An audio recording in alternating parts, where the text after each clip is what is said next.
I discharges from the eyes, आँखों से discharge आना, यह समस्या ऐसी है जो दिन प्रतिदिन कभी ना कभी हम सबको महसूस होती है। और जब बरसात का सीज़न आता है, रेनी सीज़न आता है, तो यह चीज़ बढ़ जाती है। आज हम आपको बताते हैं कुछ संभावित दवाएं डिस्चार्जेस इन आई को कंट्रोल, मैनेज और क्योर करने की।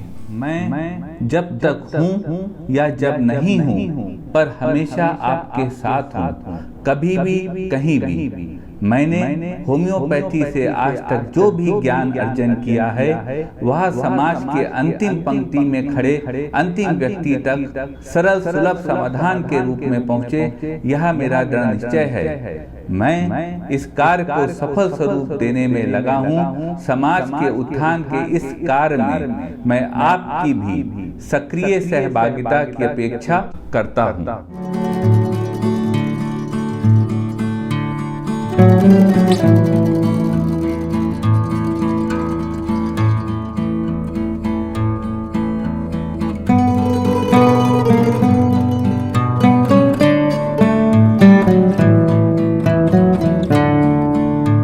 नमस्कार साथियों, डॉक्टर उमंग खन्ना होम्योपैथिक क्लिनिक के इस प्रोग्राम में आपका एक बार फिर से स्वागत है। साथियों, आज हम चर्चा करेंगे आई डिस्चार्जेस की, यानी आँखों से जो डिस्चार्जेस होते हैं उनकी। नॉर्मली हम लोग की आँखों में लगातार डिस्चार्जेस होते रहते हैं। जब आइज़ ड्राई होती हैं तो ब्रेन को सिग्नल जाता है, वह और म्यूकस सिक्रीट करती है, आइज़ को मॉइस्ट करती है, टीयर्स आते रहते हैं। लेकिन कभी कभी यह डिस्चार्जेस एक परेशानी का विषय हो जाते हैं। जैसे फ़र्ज़ कीजिए किसी के ड्राई आइज़ हो गई है, तो ब्रेन ने सिग्नल भेजा तो अत्यधिक म्यूकस डिस्चार्ज होने लगा, जो कि बहुत स्टिकी होता है।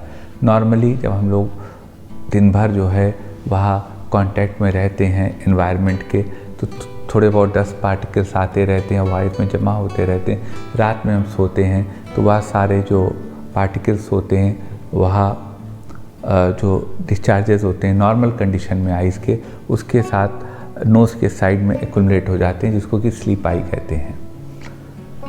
वह एक सामान्य कंडीशन है। लेकिन जब यह अत्यधिक होने लगे, जब आँखें चिपकने लगे, ब्लिफराइटिस होने लगे, आँखों में सूजन आने लगे, कोई समस्या होने लगे, उससे डिस्चार्ज बढ़ने लगे, तो यह कभी कभी चिंता का विषय हो जाता है। वायरस का इन्फेक्शन होने लगे, फ्लूज का इन्फेक्शन होने लगे।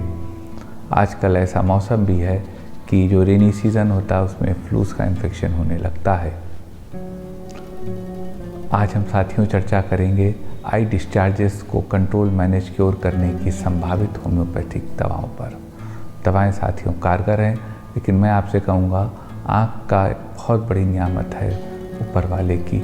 आँख में डिस्चार्जेस से कोई गंभीर बीमारी का सिग्नल भी हो सकता है। तो यह वीडियो को आप जानकारी के तौर पे तो लें, लेकिन कोई भी दवा बिना कुशल चिकित्सक से प्रिस्क्राइब करे मत लें। जो आपके हिसाब से हो वह ही प्रिस्क्राइबर आपको देगा।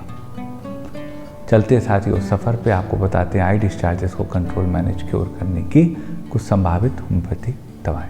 साथियों, नंबर 1 दवा जो होम्योपैथी में आई डिस्चार्जेस को कंट्रोल करने की आती है, एक संभावित दवा, वह है यूफ्रेसिया ऑफिसिनेलिस। यूफ्रेसिया 30 पावर में 2-2 बूंद दिन में 3 बार ऐसे मरीज को दी जा सकती है जिसको कि आई से डिस्चार्जेस आते हों, आँखों में जलन होता हो, यानी एक्री डिस्चार्जेस आते हों, आँखों में रेत ऐसा सेंसेशन में महसूस होता हो। अगर यह सिम्टम्स हों तो वैसी स्थिति में आई डिस्चार्जेस के केस में यूफ्रेसिया एक कारगर दवा सिद्ध हो सकती है। एक स्थिति साथियों आई डिस्चार्जेस की आती है कि आई से बहुत डिस्चार्ज हो रहा है, कंजक्टिवाइटिस हो गई और सुबह जब मरीज उठता है तो उसकी आंखें चिपकी हुई रहती हैं, पिंकिश रहती हैं, रेडिश रहती हैं और चिपकी हुई आईलिड्स होती हैं। तो अगर यह समस्या हो साथियों, तो इस समस्या को ठीक करने की होम्योपैथी में दवा है argentum nitricum. Argentum nitricum 30 power में ली जा सकती है, 2-2 बूंद दिन में 3 बार। यह दवा ऐसे मरीज को लाभ देती है। एक स्थिति आती है साथियों, किसी मरीज को आई से येलो डिस्चार्ज हो रहे हों और वह स्टिकी हों और प्रोफाउस हों। तो अगर यह स्थिति हो कि येलो डिस्चार्जेस आई से हो रहे हों, वह स्टिकी हों, तो वैसी स्थिति को ठीक करने की होम्योपैथी में एक संभावित दवा है पल्सेट्ला नाइग्रा। पल्सेटिला 30 पावर में 2-2 बूंद दिन में 3 बार ली जा सकती है। यदि पेशेंट के आई से स्टिकी डिस्चार्जेस हैं, वह येलोइश हैं और वह जो है मरीज को एक्सेसिव रूप से हो रहे हैं। पल्सेटिला के मरीज को साथियों प्यास नहीं लगती है, सांत्वना से उनको अच्छा लगता है और उन्हें खुली हवा में जाना पसंद होता है, बंद कमरे में उनको दिक्कत होती है। पल्सेटिला का मरीज मृदभाषी होता है बातचीत करने में और सॉफ्ट होता है और दुबला पतला इखेरा बदन उसका होता है। एक स्थिति आती है साथियों, किसी के आई डिस्चार्जेस हों और उनकी आईलिड्स स्वॉलन हो, आईलिड्स में पलकों में सूजन हो। तो अगर यह स्थिति है साथियों, तो उस स्थिति को ठीक करने की होम्योपैथी में दवा है नैट्रम म्यूरेटिकम।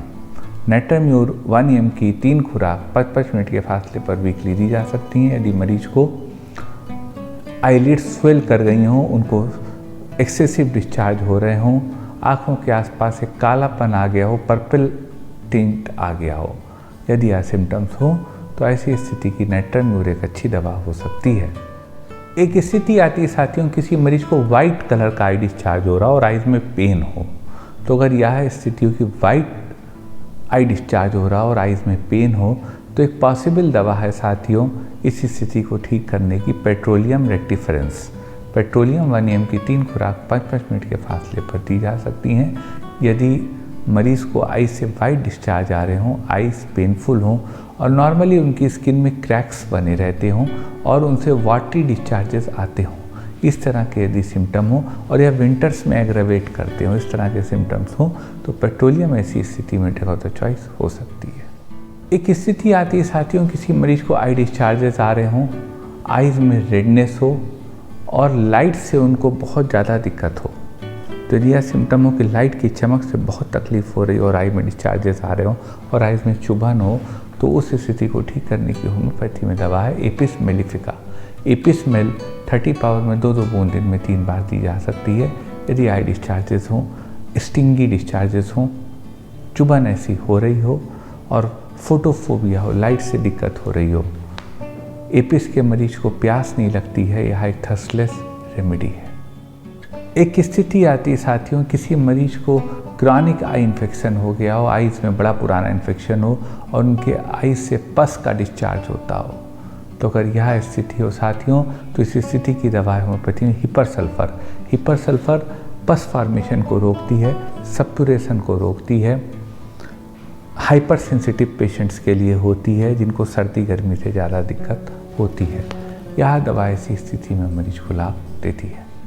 एक स्थिति आती है साथियों, पेशेंट को आई से म्यूकस आ रहा हो और साथ में पस आ रहा हो, दोनों चीज़ें आ रही हो और यह थिन वाटरी हो।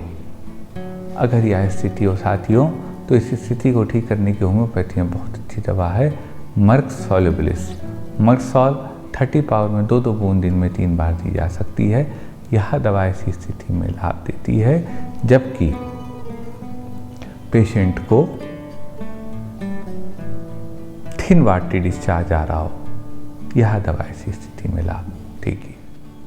एक स्थिति आती है साथियों कि किसी मरीज को इचिंग हो रही हो, आइज में बर्निंग हो रही हो और उनको म्यूकस का डिस्चार्ज हो रहा हो आइज से।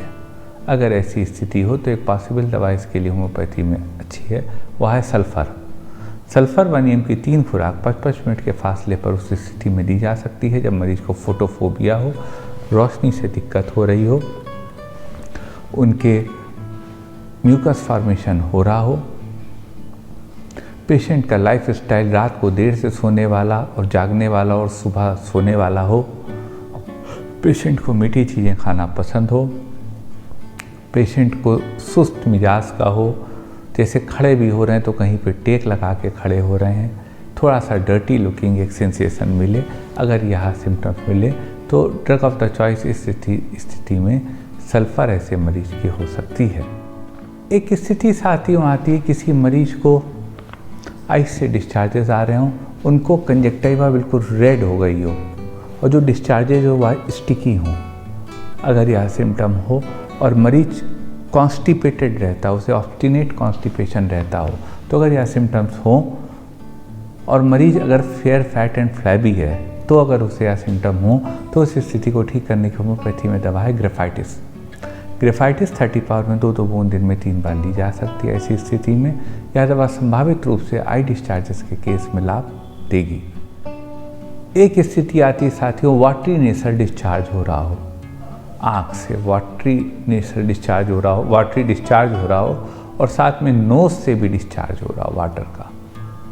जो नोज से डिस्चार्ज हो रहा हो वह एक्रिड हो, जलन वाला हो। जो आँखों से डिस्चार्ज हो रहा हो इससे वह ब्लैंड हो, यानी वह नॉन बर्निंग सेंसेशन का हो, लेकिन आँख के आसपास बर्निंग हो रही हो। तो अगर यह सिम्टम हो साथियों तो उस स्थिति को ठीक करने की दवा है allium cepa. Allium cepa 30 power में 2-2 बूंद दिन में 3 बार ली जा सकती है। यह दवा ऐसी स्थिति में लाभ देगी। यह साथियों को दवाएं थी डिस्चार्जेस इन द आई की। दवाएं कारगर हैं, लेकिन कोई भी दवा बिना कुशल चिकित्सक से प्रिस्क्राइब करे मत लीजिएगा। हमें इंतज़ार रहेगा साथियों आपके कमेंट्स का, आपकी राय का। कमेंट पोर्शन में हमें राय लिखिएगा। मन में कोई क्वेरी हो तो व्हाट्सएप करिएगा, हमारे व्हाट्सएप नंबर पर प्रयास करेंगे आपकी बात का उचित जवाब दे सके। निवेदन करेंगे साथियों वीडियो को आगे बढ़ाइएगा, शेयर करिएगा, ज़रूरतमंदों तक पहुँचाने के हमारे इस अभियान में जुड़िएगा। हम लोग उनको नॉलेज दे सकते हैं, फिर वो आसपास कुशल चिकित्सक से अपने हिसाब से दवा प्रिस्क्राइब कर सकते हैं। लेकिन अगर नॉलेज आ जाती है तो ये पेशेंट के लिए लाभकारी है। आपका साथियों इतनी देर हमारे साथ रहने के लिए बहुत बहुत धन्यवाद।